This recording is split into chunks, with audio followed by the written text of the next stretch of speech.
behind the wood and one of our tanks up on my right. From the years of 1939 to 1945, on average, almost 1,150 people died hourly. That averages out to 19 deaths per minute, or 1 death every 3 seconds. The total casualty count is anywhere from 50 to 85 million people, making them the bloodiest years in all of human history.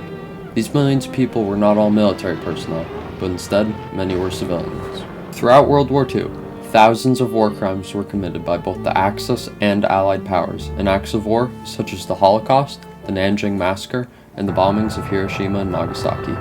Due to the chaos of war, many of these crimes were left unaccounted for and slipped through the cracks of the weak global justice system. After the fighting had ended, nations realized their responsibility to uphold justice and human dignity, even during conflict. New systems such as the Nuremberg trials and the Universal Declaration of Human Rights would be established to prevent future atrocities and kickstart a global effort to protect human rights. Prior to World War II, soldiers met face to face and witnessed each other's humanity, even in a life-or-death situation. Warfare had been an emotional experience, but with new World War II technology, this emotion was removed. New inventions such as strategic bombers removed any emotion almost completely. Strategic bombings were common practice for the United States and Great Britain, who worked together to decimate the German industrial sector. The Germans' air force was no match for the horde of bombers, and German infrastructure began to fall. Despite the success, the morals surrounding the practice were questionable at best. From 15,000 feet in the air, it is hard to feel compassion for what or who you were destroying. Strategic bombings were inaccurate and often ended up hitting civilians more than their intended targets. According to the National Museum of the United States Air Force, in 1943, about 20% of the bombs dropped visually by the 8th Air Force hit within 1,000 feet of the aiming point.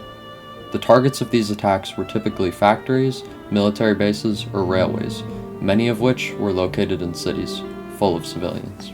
The culmination of strategic bombing, dropping the atomic bombs on the Japanese cities of Hiroshima and Nagasaki, killed anywhere from 140,000 to 246,000 Japanese citizens. These were the indirect attacks, but many others were not. The most egregious example is the Holocaust, which was the systematic killing of 6 million Jewish people carried out by the Nazi regime. It was one of the largest and quickest genocides ever seen in history, and because of the new 20th century technology, it was easier than ever to do so. Within 3 years, the Nazis were able to slaughter more individuals than ever before in human history. Unfortunately, brutality ran rampant in Europe with the Ustasi's systemic killing of Serbs. It involved the deliberate killing and persecution of hundreds of thousands of Serbs, Jews, and Romani in such brutal ways that repulsed even the Germans. Ustashi policy dictated that 1/3 of Serbs were to be killed, 1/3 were to be expelled from the country, and the final third were to be forcibly converted to Catholicism. Similar to the Nazis, the Ustashi set up concentration camps. German officers such as Lieutenant Colonel von Wedel described their methods of execution as being killed like cattle in bestial executions. Joso Orešković was raised as a Ustasa and was taught to kill the Antichrist being Serbs, Jews, and communists. When describing the concentration camps, he stated that they slept under an open sky, fenced off behind wires. They were fed nothing but salted fish, but without being given any water, so that many went insane from thirst. He also detailed how when new prisoners arrived, they would be ordered to kill many of the original prisoners to make room. The Ustashi were bloodthirsty, and due to their limited technology, they handcrafted knives, nicknamed Srbiosjek, or Serb cutter, to efficiently kill prisoners in concentration camps. One of the most egregious killings carried out by the Ustashi was the Glina massacre. In July of 1941, roughly 200 Serbs were rounded into a church. Once inside, all the doors were locked. They were forced to lie on the ground, and the Ustashis began to kill them by slitting their throats and smashing their heads with rifle butts. Only one would survive. Despite their brutality, it has been largely forgotten with time, and many high-ranking Ustashi officials were able to escape to Latin America without recompense. Things were no better in the Pacific Theater, with the Japanese operating numerous inhumane POW camps. The Allied POWs were underfed, forced to do slave labor, and beaten severely for any minor infraction. POWs captured in Europe had only a 1.2% chance of death, while those captured in the Pacific had a 37% chance of death. One of the most well-documented examples of discrimination against POWs is that of Louis Zamperini. Louis, a former Olympic runner, was drafted into the United States Air Force in 1941. He was sent to the Pacific, trained as a bombardier, and carried out numerous successful bombing raids in the B-24 Liberator. In May of 1943, their Liberator would crash due to technical failure, killing 8 of the crew and leaving the other 3 stranded. They would spend 47 days at sea before being captured by Japanese sailors.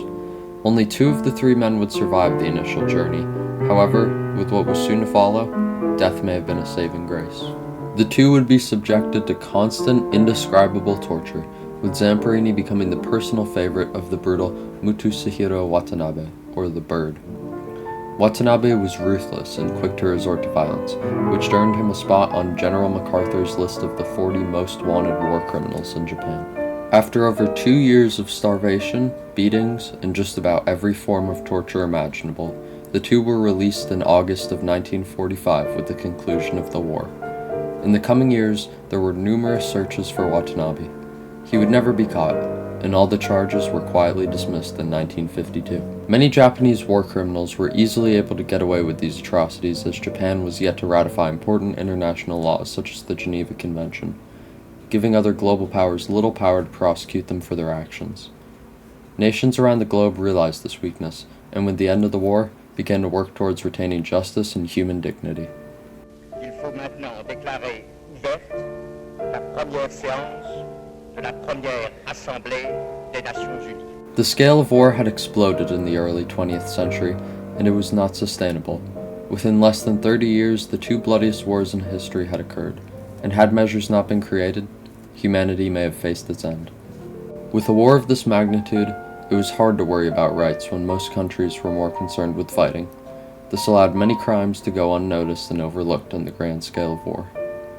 Countries had little to no restrictions regarding the ethics of war, and those that existed were largely ignored with no way to enforce them. It was too late to save the victims of atrocities in World War II. However, it was not too late to change. Due to the lack of international law, countries often took the responsibility of protecting rights very differently than others, causing significant changes in who was provided what rights. This dysfunction is what paved the way for the creation of international organizations, laws, and charters. The world had come together and realized that continuing on this path was unsustainable. They had to unite to prevent a war from World War II from ever happening again. Had another similar war occurred, it could have resulted in complete global destruction, and although frightening, it provided more attention towards the issue.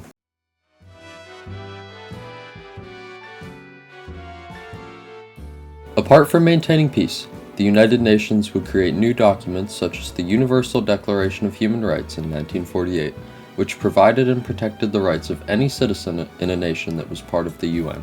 They had also realized their lack of enforcement regarding previous policies, so a year later in 1949, NATO was formed to enforce policies and protect the security and freedom of all its members. Establishing this basis of human rights paved a path forward to global progress and peace. So far, it has been incredibly successful, although challenged and abused at some times. One of the darkest times for these newly emplaced regulations was the Vietnam War.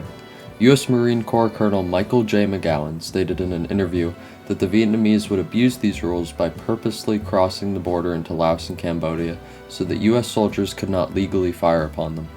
When asked about the issue, he stated that, "We were up on the Cambodian border, and an artillery attack took place from the other side because, again, they just stood over there with impunity." Despite the weaknesses in these laws, they are for the most part successful, and even in the 21st century, these World War II-era structures continue to shape modern human rights initiatives. As we continue into the modern era, protections are stronger than ever before, and human death and suffering has reduced immensely. Countries across the globe have realized and taken the responsibility to protect not just their own citizens, but the people of the world.